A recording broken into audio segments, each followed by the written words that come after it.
Bonjour mes frères et mes sœurs, bonjour à chacun et chacune.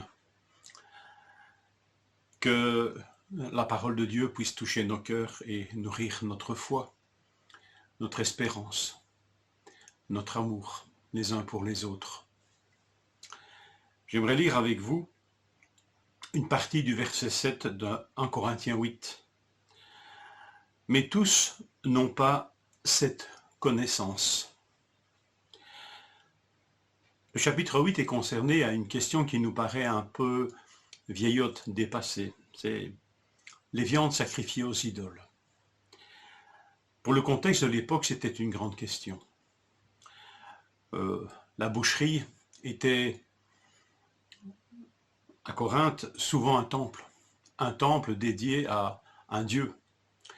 Et l'on sacrifiait donc des animaux dans ces temples, et la viande servait donc à alimenter les marchés. Et il y avait même des repas dans ces temples, dédiés à des dieux, ce que la parole de Dieu ici appelle des idoles.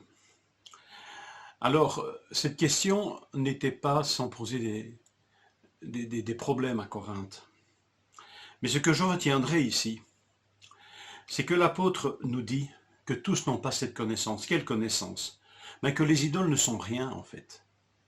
Et que nous ne devons rien craindre d'elles. Que même un aliment ne nous rapproche pas ou ne nous éloigne pas de Dieu. Mais Paul constatait que tous n'ont pas cette connaissance. Alors, à nos yeux de chrétiens, conscients de peut-être une expérience forte avec Dieu, de choses qui ont changé profondément dans nos vies, de changements que Dieu a entrepris dans nos vies, nous avons parfois du mal à accepter que ces changements ne soient pas aussi clairs dans la vie d'autrui. Et cette remarque de Paul, mais tous n'ont pas cette connaissance, doit être complétée par le fait que Paul n'appelle pas ces personnes des non-chrétiens. Il ne désigne pas ces personnes comme étant des chrétiens charnels ou des chrétiens, des pseudo-chrétiens.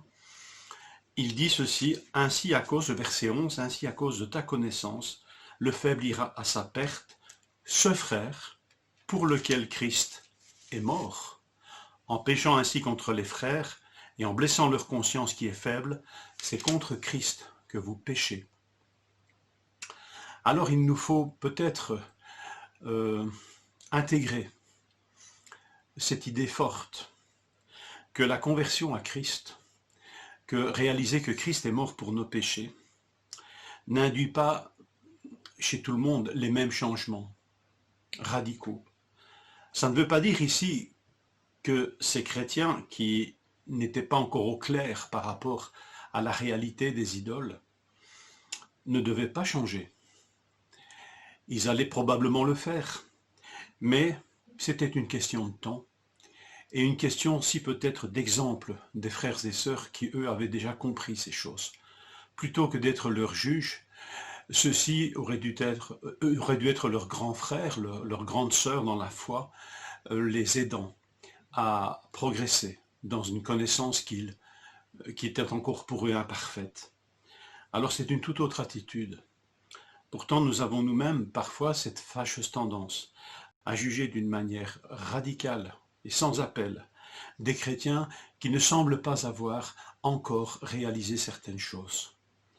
Alors au lieu de dire « ce ne sont pas des chrétiens », est-ce que, avec l'apôtre Paul, nous ne devrions pas plutôt dire « Seigneur, ce frère, cette sœur est encore petit dans la foi, jeune dans la foi, fais de moi un frère, une sœur bienveillante qui va l'aider, qui vont les aider à croître, à grandir, plutôt que de les condamner et de les censurer. » Rappelons-nous que ce texte d'1 Corinthiens 8 nous donne peut-être la plus belle définition de ce qu'est un chrétien pour un autre chrétien. Pour moi, mon frère est celui pour lequel Christ est mort. Et pour mon frère, je suis celui pour qui Christ est mort. sans discrimination, sans que le Seigneur ait fait une différence entre hommes et femmes, entre juifs et non-juifs, entre, comme on disait à l'époque, barbares et civilisés. Le Seigneur a fait grâce à tous de la même manière. Alors, avant de contester cette réalité, Christ est mort pour lui. Que le Seigneur me garde d'être une occasion de chute par un jugement sans appel. Usons de miséricorde, de discernement, et édifions-nous les uns les autres, ceux qui sont avancés et ceux qui ont encore des choses à apprendre. Et dans cette attitude, ceux qui sont avancés se rendront compte que parfois la connaissance rend orgueilleux, mais que l'amour édifie toujours. Que le Seigneur nous fortifie et nous parle au travers de sa parole. Je vous souhaite une bonne journée, vous, pour qui Christ est mort.